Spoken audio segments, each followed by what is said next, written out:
Hello, I'm Jason Berridge, President and CEO of Complex Community Federal Credit Union. We're excited to partner with Avid's To and Through Success Center. The Success Center's goal is to advise and support ECISD graduates as they navigate life after high school. In this video series, we'll be covering topics like banks versus credit unions, types of accounts, how to open them, wants versus needs, budgets, saving, planning, investing, financial aid, goal setting, credit, and credit cards. The series is made possible by a partnership with ECISD and the Avid program. Special thanks to Dr. Miri, Amy Anderson, Virginia Hunt, and Liz Gray. Why do we invest in financial capability? Because 78% of people live paycheck to paycheck. 3 out of 4, 3/4 of people live paycheck to paycheck. That means that the money is tight for daily needs like food, shelter, utilities, and little room to save or invest. Living paycheck to paycheck is limiting, and it causes added stress.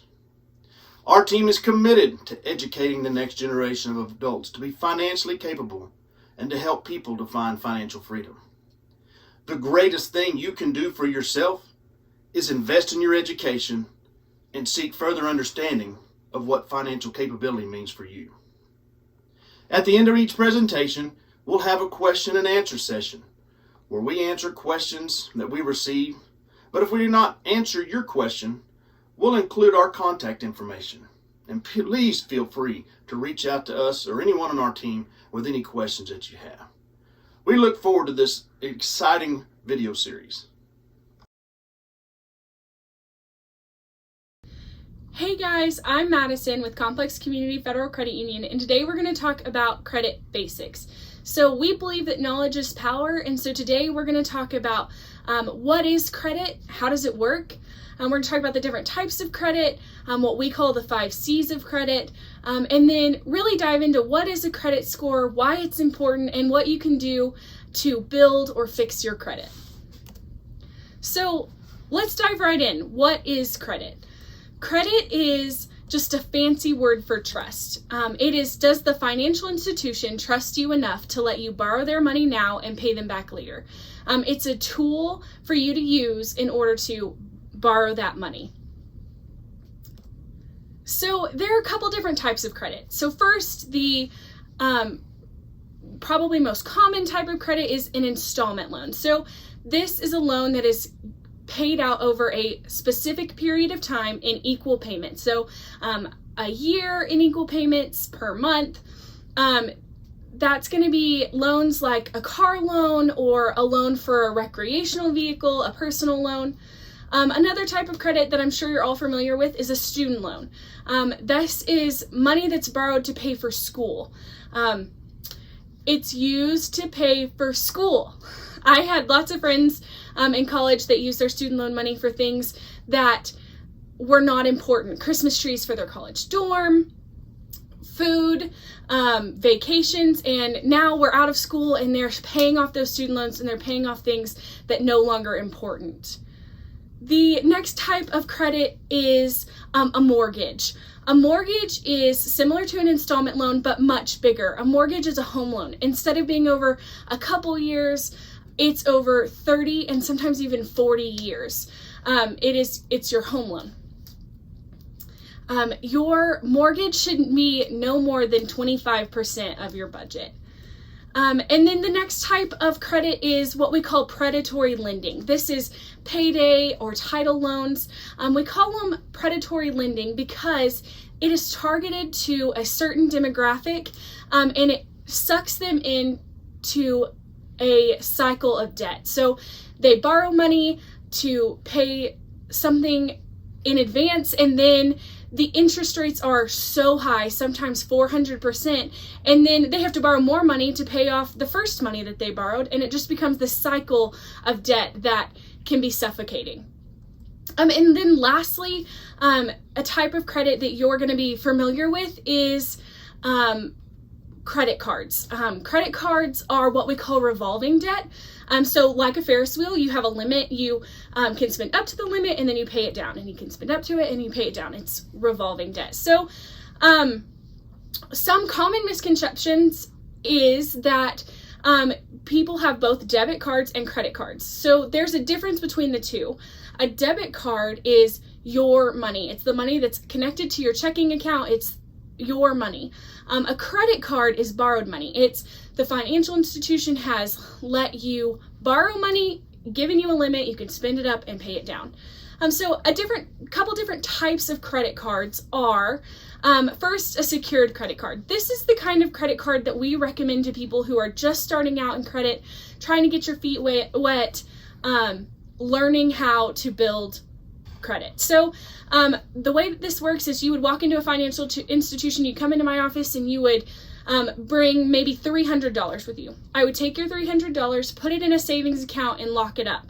That money, you can see it, it's got your name on it, it's your money, but that is going to be the limit on your credit card. So if it's $300, you can spend up to $300 and you pay it off. It's the safest way to start building your credit, because if you default on those payments, that money is already there. The financial institution will take that money, close your account, and that'll be the end of it. So the next type of credit card is the most common type of credit card. This is called an unsecured credit card. So different from a secured credit card because there's going to be no money or collateral locked up to support your limit. So the financial institution is going to give you a limit. You can spend up to that limit, but there doesn't have to be anything set aside to back that limit up. The last type of credit card we're going to talk about is store cards. So these are cards for specific stores, like an Academy card, an Ulta card, a Target card.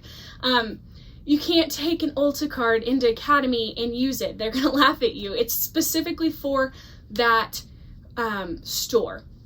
This is where lots of young people get in trouble because you go up to the counter, they say, oh, if you want 15% off of your purchase today, you should open this card. Well, you get more than one, you swipe them, you build up debt, and the interest rates are high.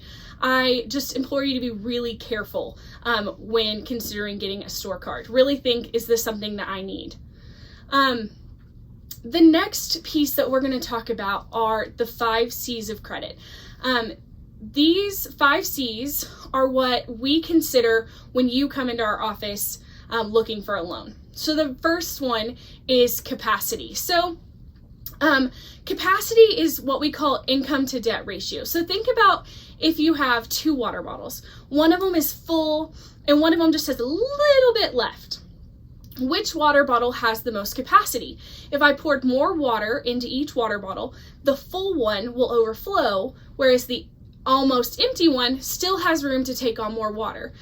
Very similarly, we're looking at your capacity from your income to your debt. If your debt takes up so much of your budget, of your capacity, a smart financial institution, someone who doesn't want to see you get into trouble, is not going to put more debt on top of that. We do not want to overflow your water bottle. We're looking for your income to debt ratio to be someone who could take on more debt. So the next thing we're going to talk about is character. So this is how you conduct your business. We want to know if you can pay on time.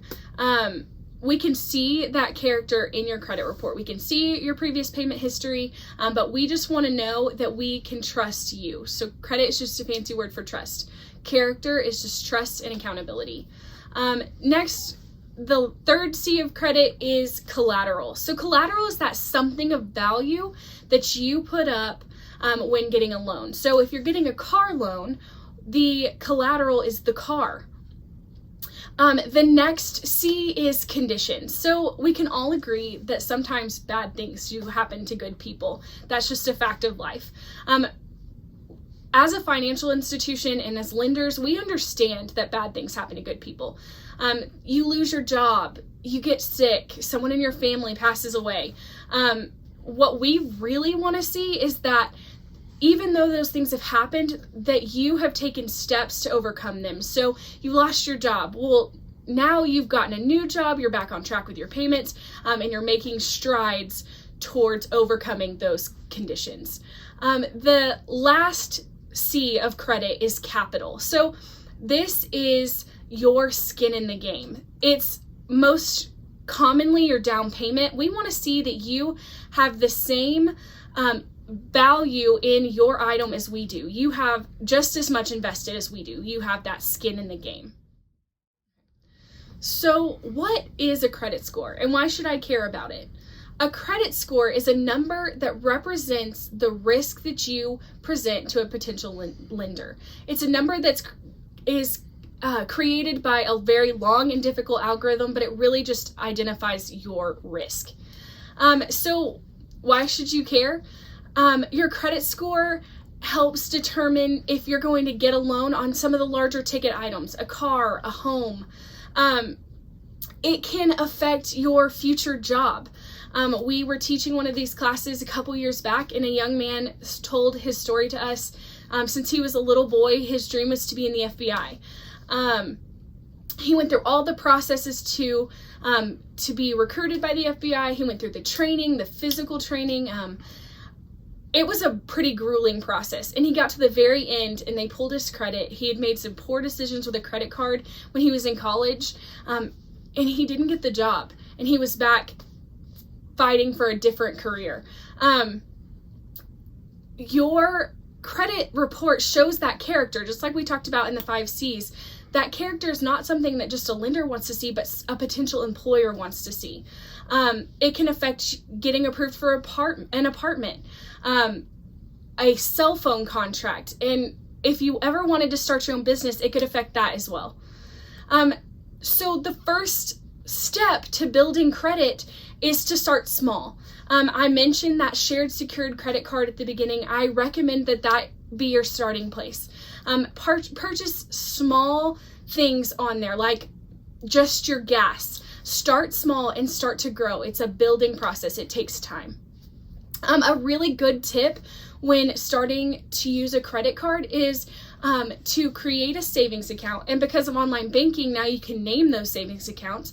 Just name that account credit card savings. So every time you swipe the card, if you spent $21 at the gas station, then you just go to your checking account, transfer the money into your savings account called credit card. And then when you go to make that payment, you're sure that the money will be there. It's very easy to swipe the money away without realizing it.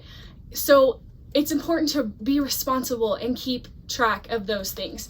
Can you fix it?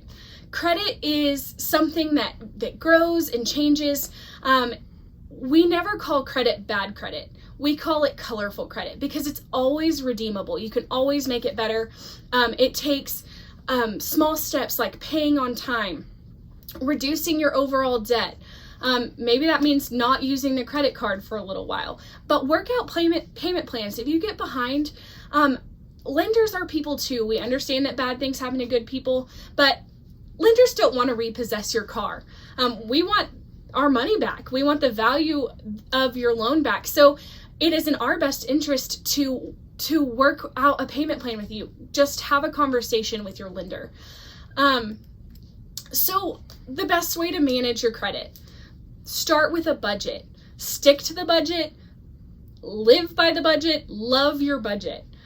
Work out a plan. If you're struggling or you want to learn more information, talk to an expert, a financial counselor at a local credit union. You can come talk to us at Complex. I encourage you to avoid emotional purchases. Practice delayed gratification. Really weigh the difference between wants versus needs. It can all add up to just paying attention to the small stuff. And some last minute thoughts to end this session is,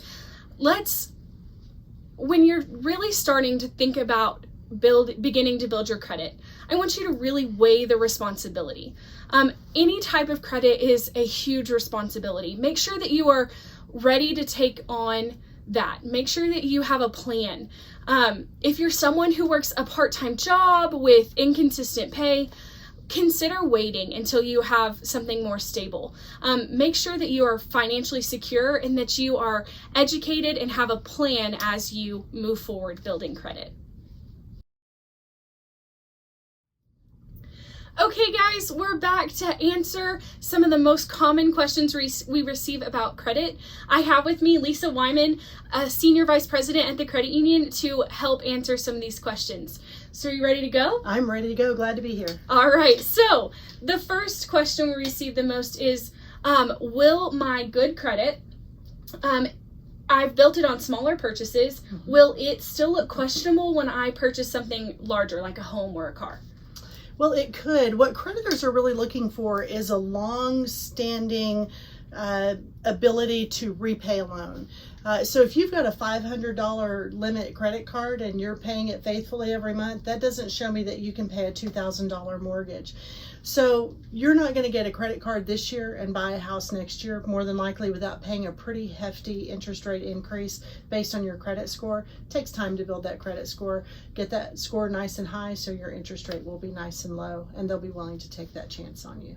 Okay, so building off of that, can you dive in for me a little bit about what an interest rate is and how my credit score affects that? Absolutely. So interest rate is basically a calculation of how much money you're going to pay the credit union or the financial institution to borrow money from them. So it may be 10%, 15%, maybe 2%, depending on what you're purchasing, how long you're planning to pay that out. So here's what I'll tell you. If you have a low credit score, you're going to have a higher interest rate every single time. Doesn't matter who you're borrowing money from. So we're looking for nice high interest rates to get that nice high credit score to get the lowest interest rate possible. And that's the position that you want to be in. So that's why paying on time after time, watching your credit, making sure you're taking good care of it. When you do purchase the house, nice low interest rate, sure to get approved. Okay, so I want that nice low interest rate, but my credit score is low. So is that something that I can fix and make better so that I can get that low interest rate? Absolutely, you can. It takes time. There are a lot of companies out there that'll say, hey, we'll fix your credit score today, just pay us a few $100. Please don't do that. There's nothing that they can magically do that you can't do yourself or with a trusted lender. And so, for example, if you were to come to the credit union, we would sit you down with someone that helps you to figure out why is your credit so colorful, maybe help you write some letters, make some phone calls, and see where we can go from there. So it's definitely redeemable, to use your word from the presentation, but it's not an overnight fix, and that's why it's so important from the very beginning. Small steps, baby steps as you're building your credit. Make sure you're not taking on more than you can manage, because if you do, you're going to wind up upside down. Poor credit score. Takes time to fix that. Okay. So one more question. If I have found myself upside down on credit, I am not making my payments, is the financial institution able to put a hold on my accounts? Yeah, they can. So for example, if you're at a bank or a credit union and you sign a document saying, I promise to pay back this car or this credit card, generally within the language of that contract, because that document is actually a contract, is built in some language that says, listen, if you've got money in your checking account and you're not paying us, we get to take that money out of that checking account or even a savings account in order to satisfy the loan. The best thing to do when you get behind, pick up the phone and call us. We want to work with you. Other financials want to work with you. Madison, in your presentation, you said we don't want to repossess vehicles. We don't. We would rather that you keep them. We just want you to pay for them. So give us a call. Let's see if we can work something out. Well, Lisa, I really appreciate your time and you bringing your input and your expertise to our session. Guys, we will see you next time.